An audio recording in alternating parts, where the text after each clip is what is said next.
Africa, women operate over 40% of small and medium-sized enterprises, but there is a financing gap of $42 billion between male and female entrepreneurs. Given that women reinvest about 90% of their revenue in sector activities that benefit their families and societies, compared to about 40% for men, closing the gender funding gap is a win for everyone. Our guest today is Pauline Koelbl. She's the founder and managing partner of ShEquity. So Pauline, please tell our listeners a little bit about yourself. Thank you very much for having me. So my name is Pauline Koelbl, and I'm actually originally from Rwanda. So my name doesn't really give that. I was born and raised in Rwanda, and I left Rwanda in 1994. Since then, I lived in different countries in Africa, and at some point immigrated to the US legally, and then went back to school, started from zero, was really very lucky. Got Fulbright scholarship that sent me to do my grad study in Europe, very specifically in the UK. And then that's actually, I ended up staying in Europe. Right now I'm based in Zurich. And in terms of career-wise, I have worked with different UN organizations, including UNESCO in Paris and the WHO in Geneva, where we are today. And then from there, I joined a private foundation where my task was really to set up a program that was to become the catalyst for innovation and entrepreneurship on the continent. So I did this job for almost 8 years. And then after that, I realized I have been coaching, mentoring, finding investors for the innovators I worked with. However, I realized women were really not so much represented in the pool of innovators we supported. So that's how the idea of setting up ShEquity came about, which I launched last year in May. Congratulations. What a huge accomplishment. Thank you. You're a leader passionate about innovations, entrepreneurship, and empowerment of youth and women. Your journey started off in Rwanda to the US and different countries in Africa. Give us a little bit more detail, because sounds like an incredibly compelling journey and inspiring for specifically young women who see limitations that you have overcome. And it sounds like having to start over potentially multiple times. And while you were a Fulbright scholar, that journey is also not an easy one to get from where you started to where you got to. Yeah, so again, I was born in this beautiful country, Rwanda, but I left running because of the war, right? And I've been lucky, so because usually when you tell people you are from Rwanda, they kind of feeling like, oh my God, is your family okay? How did you do it? Which I understand. But on the other hand, I really was among the people who were lucky because along with this journey that was not easy, I met a lot of people who supported me, like who really opened doors. So whenever there was like a dark side, there was always like positive side. So I learned very quickly to focus on the positive side and also really embrace this saying that what does not kill you makes you stronger. And also really looking for, anytime I can, focusing on any area where I can see what I can do about my situation rather than just letting what had happened. The tragedy really defined my future. I started off actually volunteering in the refugee camps in DRC Congo, and this led actually the people who came with the job to hire me because I was already doing the job, because they needed people to take the job, and who do you hire other than someone who's actually already there? And then fast forward, when I arrived in the US, I arrived in Arizona, in Tucson, Arizona, which became my home. I got a lot of family taking me in. They understood very quickly that my goal was to go back to school. I still needed to sustain myself, of course, but going to school was really one of the reasons I wanted to be in the US. So different professors coached me, mentored me, already showing me possibility rather than what I can't do, more like what I can do. And that's, again, how I ended up doing very well in the school that led me to opportunity that opened up the world of opportunity that I want to pass on down to other women. In essence, the way of paying it forward. As you talk about paying it forward, we're now encountering a situation where we're having potentially a significant influx of refugees from Afghanistan who will be in the same spot that you were 15 years ago? More. I arrived in the US in 2000. So 20 years ago. So what advice do you have both for the refugees who are likely scared? They likely don't speak the language either well or at all. They're separated from their country, their families, their religions, and they have both an opportunity and they've lost a lot.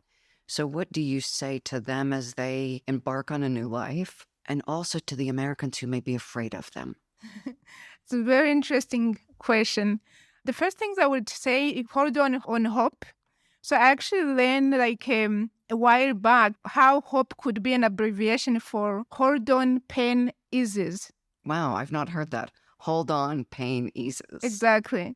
So I think everyone has to remember, like in any situation you are in, you have the power to decide how you deal with it.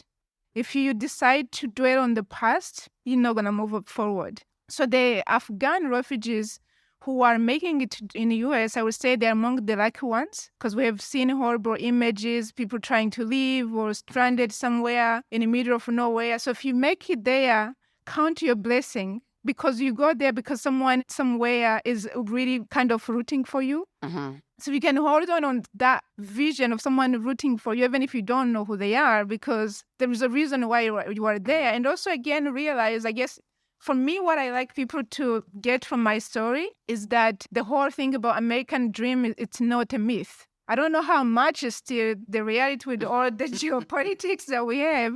But in my situation, basically, I came with nothing, started from zero. I didn't know anyone. But today I'm in a situation where I'm making choices, where I sit on a table with the people to see how we can be able to actually bring prosperity to everyone. This is a true story, right? Uh-huh. So for anyone who's in any bad situation, I think the only way is to not to lose hope and focus on the future, and focusing, whenever you see something positive, amplify it. Make it big in your mind, fantasy, because then that becomes your guiding star. Uh-huh.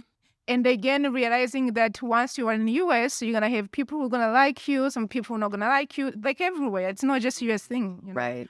Well, and refugees are going everywhere. I realized as you were speaking that I misstated as if they're only going to the US. Yeah. But they are fortunate to be able to leave, and they are getting access to many different countries. And it's hard. It's hard, especially the most of Afghan refugees that are ending up in the US are probably not the poor people. Yeah. So they packed maybe, or whatever they packed, they couldn't take it because of how it ended up happening very fast.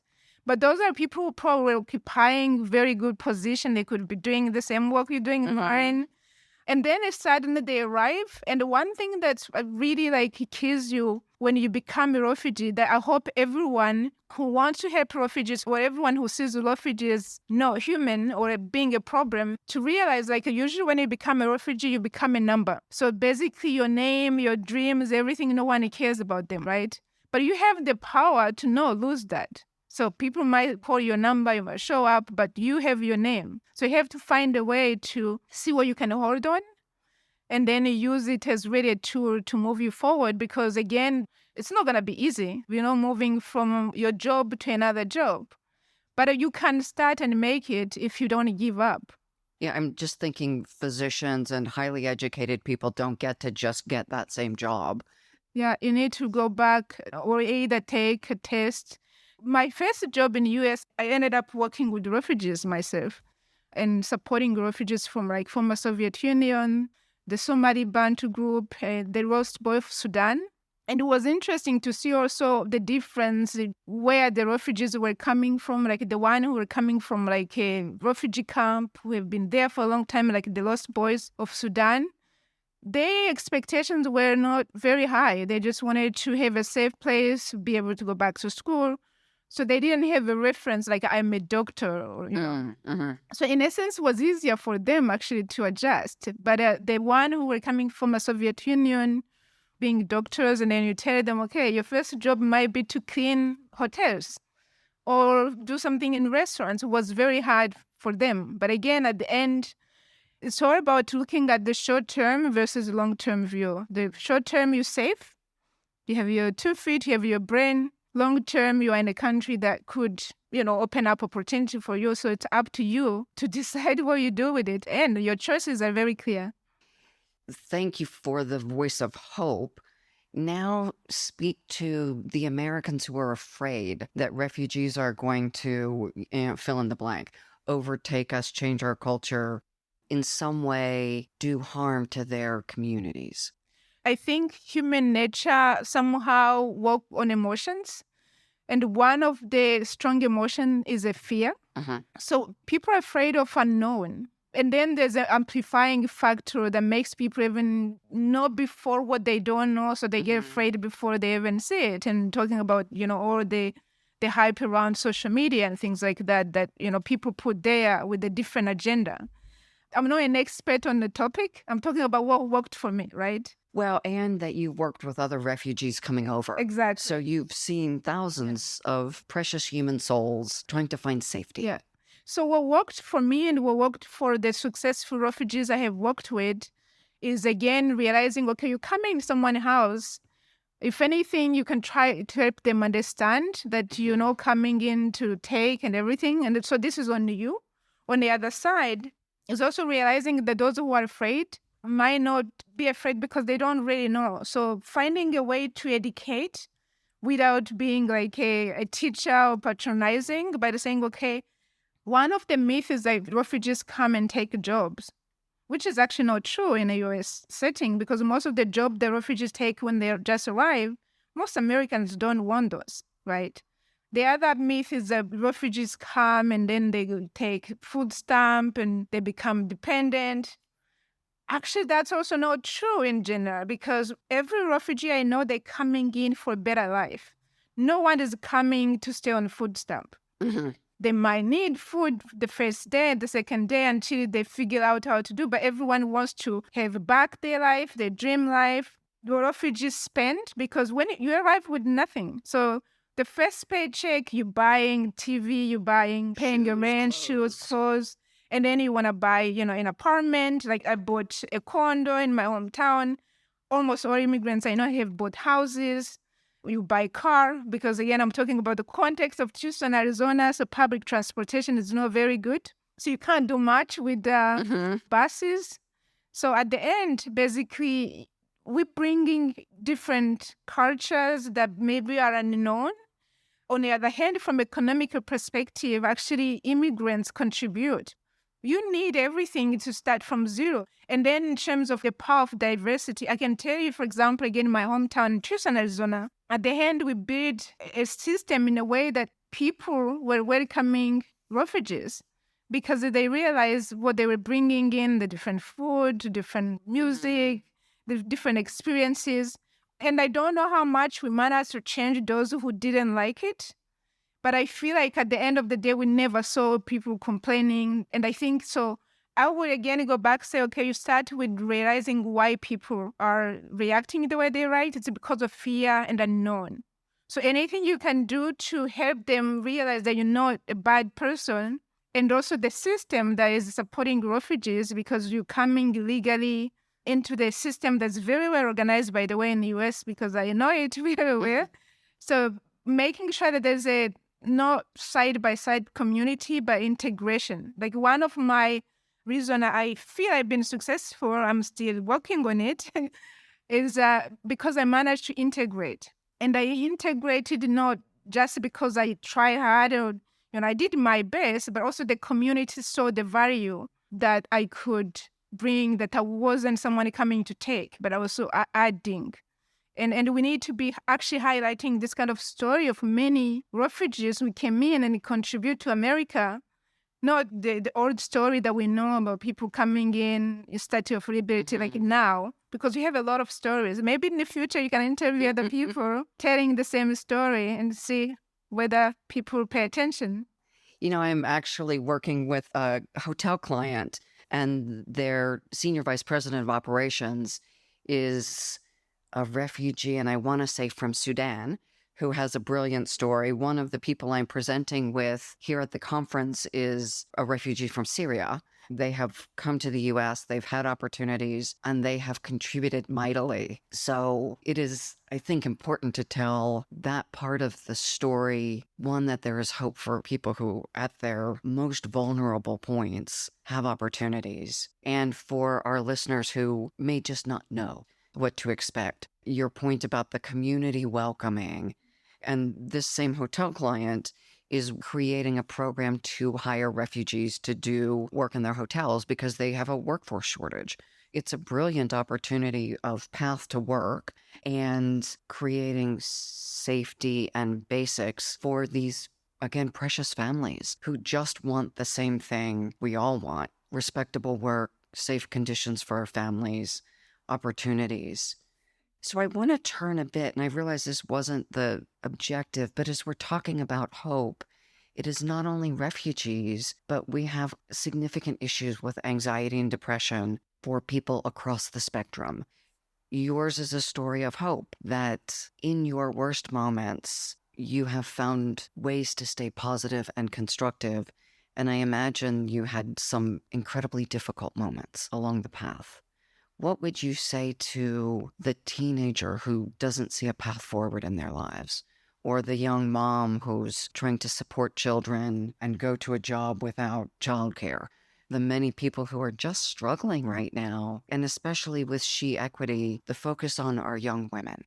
The first things I would say is to acknowledge again that we go through different phases.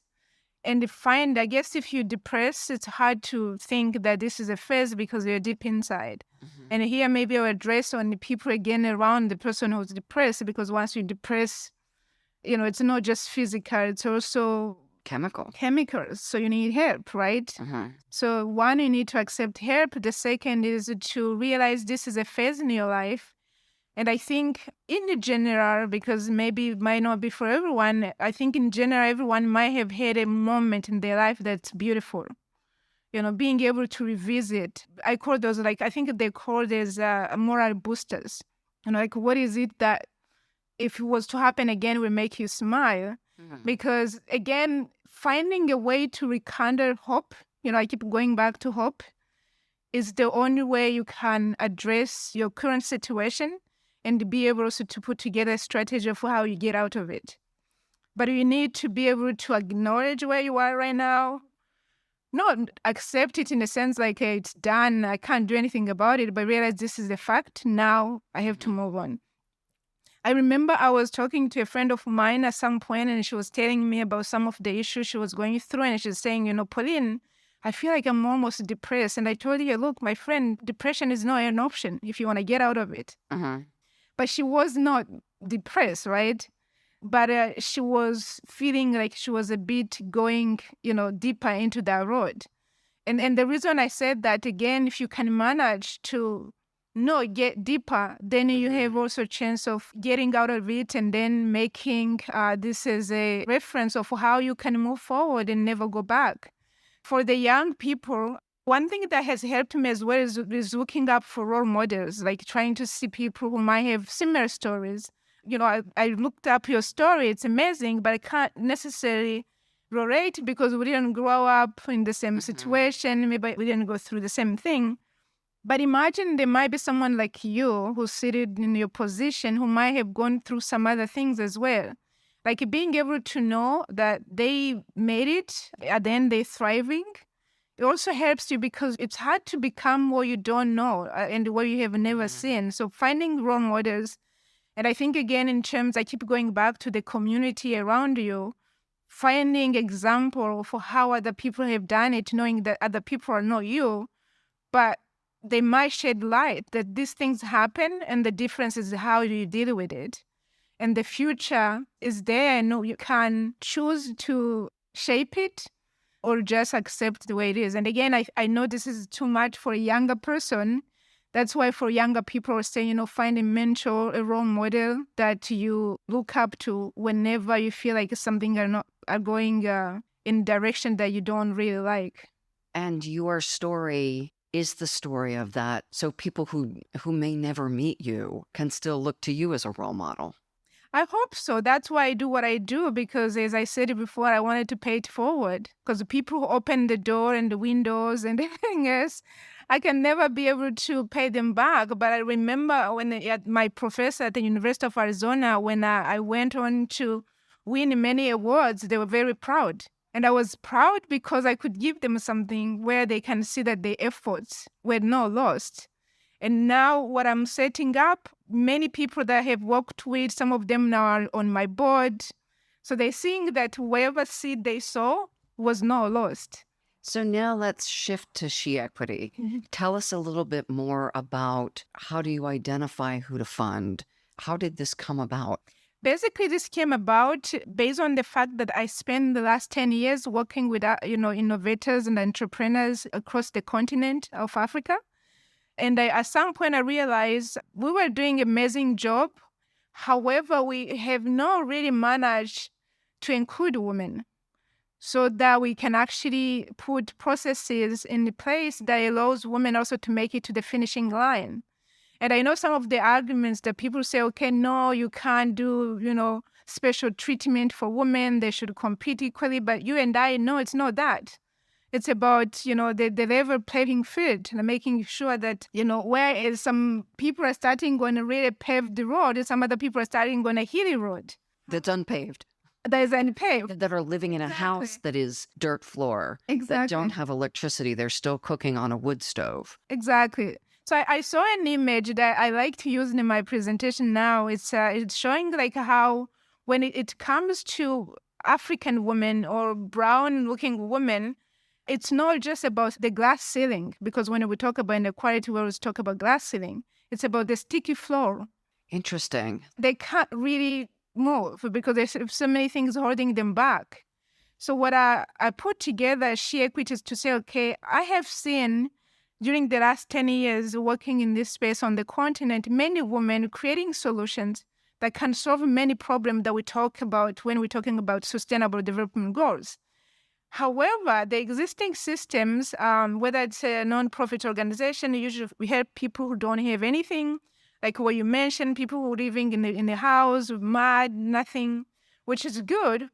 When it comes to Africa, you have also the continent is endowed by many mineral, petrol, everything you can imagine, you find it in Africa. Exactly. So Africa is the richest continent, which happens to have many poor people. Why?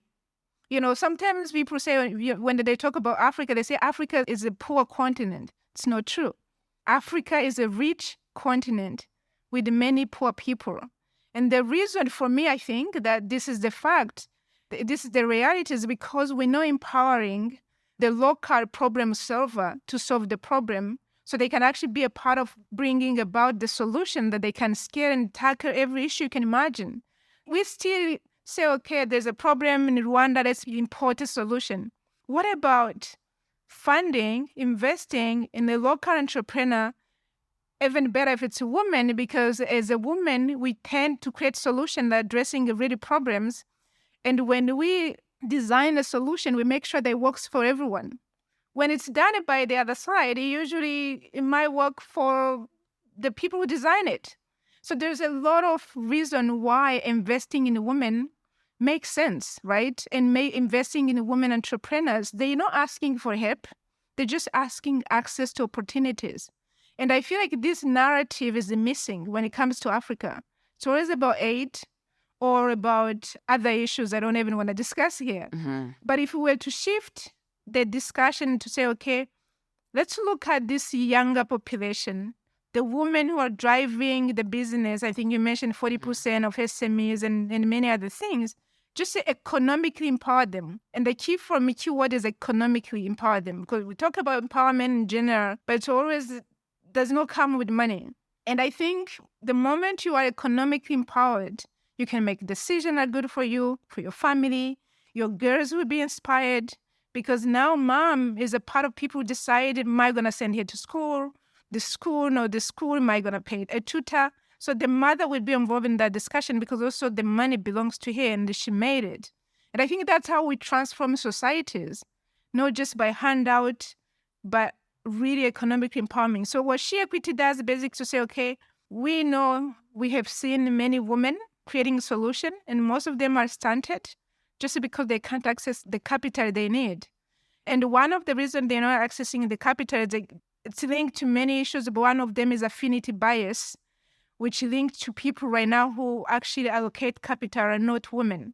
So they tend to invest in the people who look like them, who speak like them.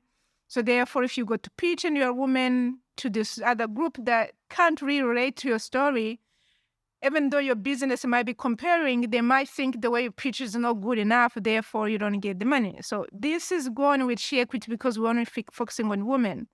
And the second is tied to this problem is also we don't have many female fund managers. who basically making decision or who do we give money. And this problem is still there as well, because as a female fund managers, you need to raise money. And when you're raising money, you're probably the first time fund managers. There is a lot of things around the track record.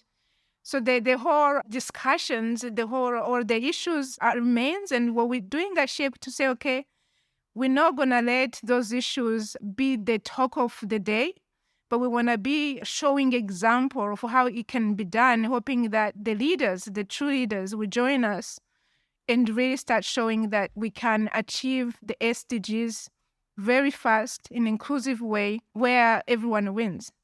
In the financing, is it more microfinancing?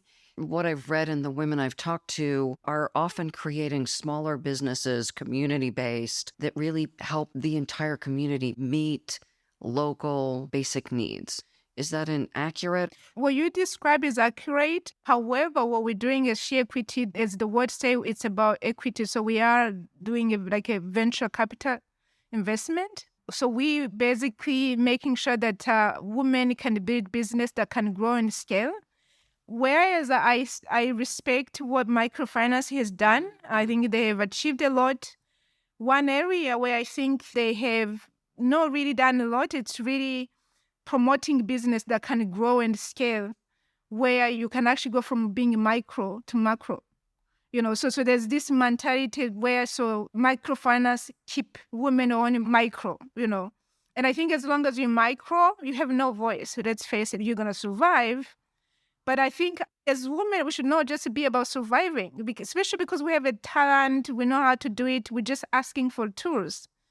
And so ShEquity is really about backing businesses that can grow, scale in Africa, but also globally. I give you an example of one company we backed.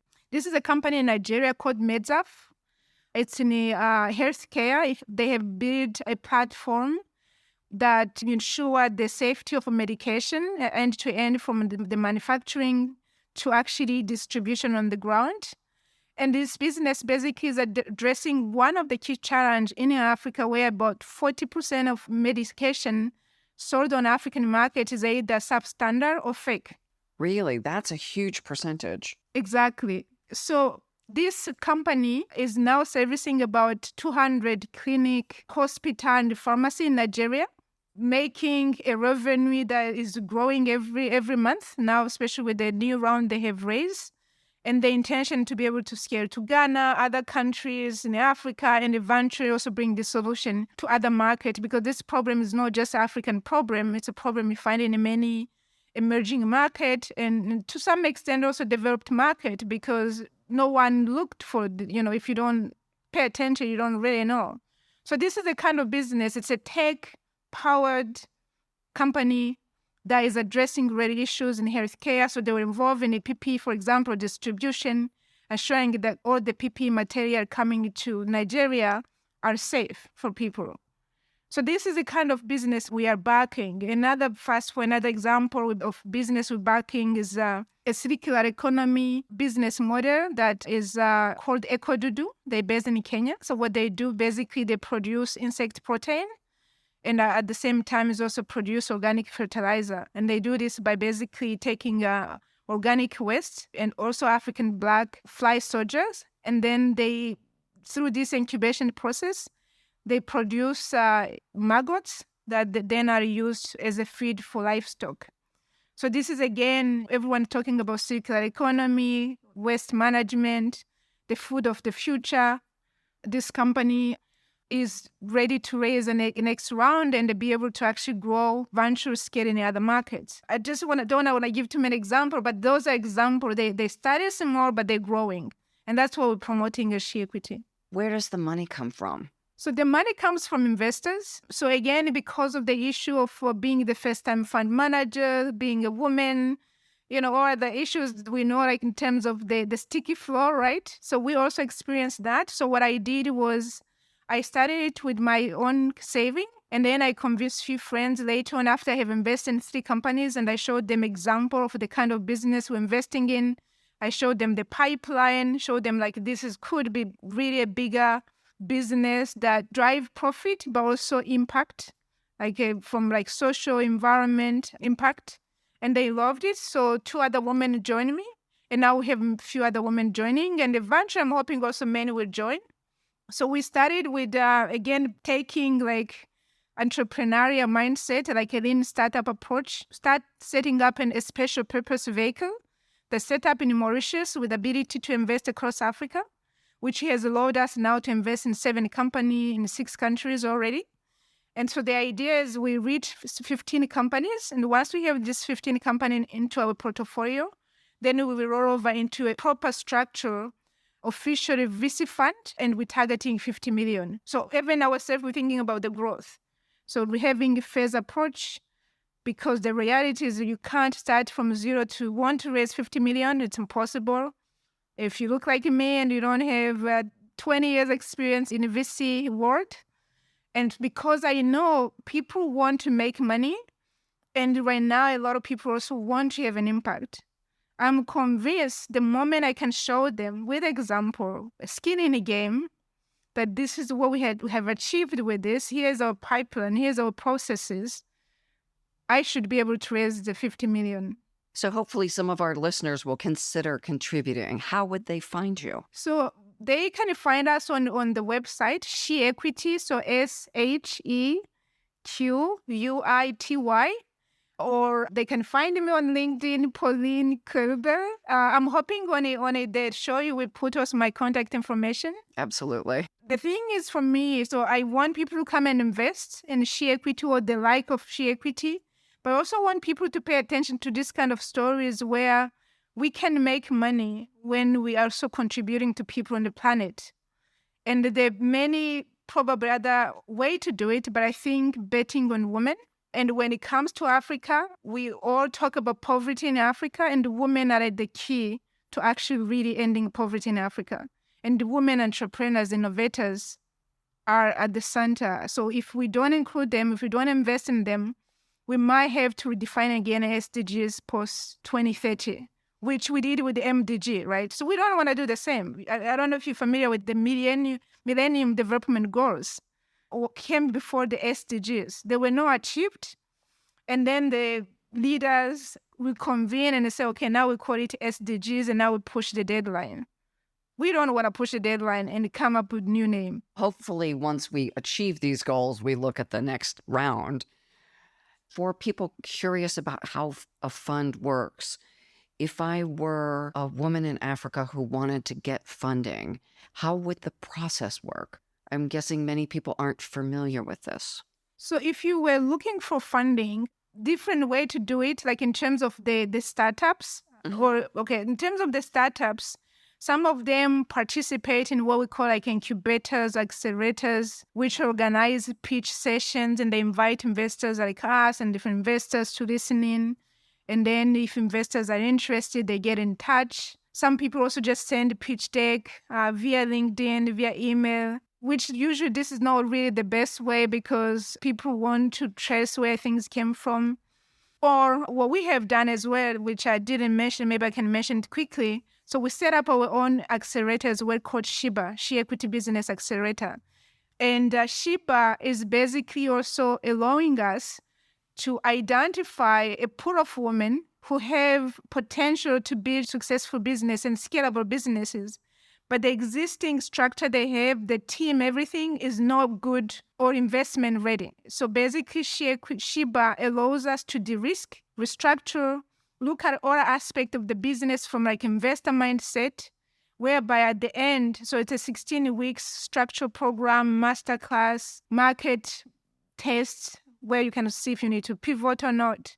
So this basically becomes like our pipeline where we can bring in more women, eventually more than the number we can invest in ourselves. And then the idea is to bring other investors to come in and invest with us or invest in other companies. Because at the end, when you talk to investors here in Europe, in the US, North America, Asia, they always talk about there's no pipeline. We're not investing in women because we can't find them, right? So we want to actually be able to say, here they are.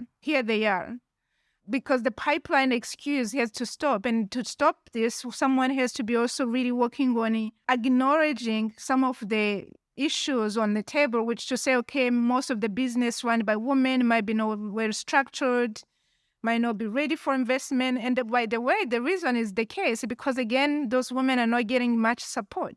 It's not like they don't want to have a structured businesses. It's just the ecosystem is not there yet to support them the same way we support entrepreneurs in the Silicon Valley, here in Switzerland, or any other places in the developed world. So we're trying to do both to say, okay, let's look at the pipeline while at the same time separating the two because we know investors want to deal with investment, but we know also investors want to get a pipeline. So we have structured two angles where, we can build this pipeline. And that's where, for example, women who are looking for investment or thinking about this is like a room for them to come in because this becomes a pipeline that ends with investment and growth and scale. I love the idea that you're creating a pipeline where you invest, but also where others come in and invest. So you're building the ecosystem. Exactly. So that's actually what we say. We say we're building an ecosystem for investment for women so we can unlock through their potential. Is the business accelerator in a physical place or is it accessible online for people in different countries? So right now, because of COVID, we're running it online. The team running it is based in Ghana. Okay. So we decided to start initially focusing on West Africa because also it's important to have boots on the ground and be able to say, okay, whenever markets open, we can visit, we can go and coach on the ground. We also were, aware of the fact that right now, for those who are not very familiar with the, entrepreneurship innovation ecosystem on the African continent, the English-speaking countries are way leading, right? So if you look at a country attracting investment, they're Kenya, Nigeria, South Africa, and Egypt. So almost every non-African investor who wants to invest in Africa, those are the countries they look at because they think they know because of the track record of attracting investment, also having some unicorn that came from those countries. So the Francophone countries, you have, potential, but a lot of people are not really looking at those markets because, again, the ecosystem doesn't exist. Okay. So part of what we want to do, which is, again, our mission of unlocking the potential, is also to focus on a few countries in the Francophone West Africa, including Sahel, because we know like women on the ground are creating a solution, but no one is really coming in those markets. Forget if men or women, no one is going there. So we want to lead from that perspective. So where is Rwanda in the pipeline, since that's the country of your birth? So Rwanda actually is doing well in many, many ways. But when I set up ShEquity, I really wanted to make it Pan-African. And I chose to focus on sub-Saharan Africa. And I think if you know Rwanda, I don't know if you've been to Rwanda, it's a small country, a landlocked country. So when we invest in Rwanda, we want to make sure that the people investing also they're creating solution not just for Rwanda. Because if they're creating a solution for just Rwanda, they're not going to be scalable. So that's also the mindset saying, okay, doesn't matter where you're based, Rwanda, Swaziland, Mauritius, whatever small countries, Ireland, your mindset should be like you have seen a problem maybe locally, and you have zoomed out to realize, okay, how many people are affected by this problem? How can I take it to next door, the region? And how can I take it outside of Africa, So that's the journey also that we want to be a part of it. When we say we provide smart investment, by the way, what we mean by that is we're not just bringing cash. Because we know cash is not the only thing that women need to be able to play equally at the marketplace. So they need technical support, and that's what we're providing through Shiba, pre-investment, but also post-investment, and also providing access to high-value networks. For example, the women we invest in or the women through Shiba, we try to find mentors for them. That's something, by the way, the listeners will want to mentor business women in Africa. So this costs only your time, but I can guarantee you'll be inspired. We take for granted networking effect. I am here and whatever I have done, it has been always like a network result, right? But many women in Africa, they don't have the same opportunity to say, okay, I know someone in the US and Switzerland. Like if you ask me, like if you tell me to find someone in many countries globally, I think I would be able to find. But the way I would find it is not because of my own notebook. Because I know people who know people who know people, Mm-hmm. right? So what we want to do for ShEquity is like, how can we also bring this network to those entrepreneurs? So when they create innovation from Nigeria, from Rwanda, from anywhere, Kenya, and they need to take it to, I don't know, Kansas City. So we can say, okay, hey, actually we know International Leadership Association, we met someone, maybe we can send an email. And you never know, things happen. Yeah. That's brilliant. I love the idea of technical support, networking support, mentoring support, and cash. Especially if I'm putting money into a fund, I want to know that the people being funded have the support to succeed. Yeah, it's a part of the risk mitigation. And so the reason why a lot of people also shy away from investing in Africa, forget about just women, is because they think there are too many risks. The perception about Africa is risk, risk, risk, because again of the unknown, right? Mm-hmm. So what we put in place is also because we know the ecosystem, we know the cash alone is not enough. Of course, if you are investors saying, okay, I want to come in alone, invest alone, but I'm just going to do cash, most likely you might be disappointed. And maybe those are the story that you will tell, and then you make other people not come. But it's not about investing in Africa, it's how you invest in Africa. Anytime you do anywhere, you go anywhere anyway, it's always good to work with the locals. People who understand the culture, people who understand how do you put strategy in place to really weight the reward versus risk. That's what we do here in Switzerland. That's what we do in the US. Everywhere there are risks, but we know how to deal with the risk. We trust the systems. And that's what we're really trying to do in Africa, because again, Africa is not just the next frontier. It is. This is like a fast-growing youthful population, 1.3 billion people, predicted to double by 2050. When the rest of the world is worried about aging, Africa is worried about youth, so the future job, everything's going to be in Africa. So either you come in because you feel, okay, I want to contribute towards accelerating SDG, whatever speaks to you, or you say, okay, this is actually where my business clients will be based. So if you come in area, you win. Either way, you win. Either way, you win. Yeah. I love that, because we think in the U.S. of China as an emerging market and India as an emerging market. I haven't heard as many people talk about the continent of Africa being an emerging market and potentially one of the hottest emerging markets. So because those words are defined, like people define how do you qualify for being emerging market. So you have South Africa being a part of the group of the BRICS, right? But what I'm talking about is about not just now, it's about tomorrow, right? Mm-hmm. It's about opportunity on the table. You can't argue about, against the facts. More than 75% of Africans are under the age of 30. And so as other countries' populations are declining. Exactly. This is, well, you said doubling by 2050. Yeah. That's 30 years. Yeah. And Africa now have decided to set up something almost like a European Union economic zone where free trade, agreement, where now you can actually take your product from South Africa to Egypt the same way you move from France to Germany, right? Is that the whole continent? That's the whole continent, yeah. So they have signed off now. Of course, at the end, it's a question of implementation, how it's going to work, but it takes steps, right? This is a very big step. And what this should mean for anyone interested in doing business in Africa is now, again, if you choose Rwanda as your landing place to set up because of the infrastructure, the legal system, it's done fast, it's safe. Uh-huh. You're not just going to be looking at Rwanda as your market. Rwanda becomes your base. But being in Rwanda, you access the 1.3 billion customers. And 2.6 billion in 30 years. Yeah, exactly. And growing. And again, because also the poverty on the ground, it means like people need to buy, the more you economically you do well, the more you need to purchase stuff.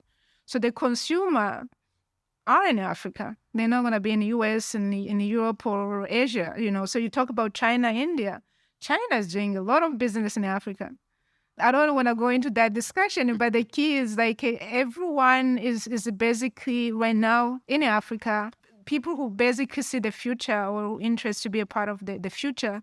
And unfortunately, again, the reason I set up ShEquity and the reason I keep talking about innovators, entrepreneurs, this group doesn't necessarily get the attention it needs because assumably the risk associated with that. And what I have to say is like the people like me, an organization like ShEquity and many others that are basically your launching pad. If you wanted to say, okay, I want to seize the opportunity in Africa, I want to learn. We're happy to have a conversation, because part of my goal as a way of giving back is also being able to really share what I know about Africa.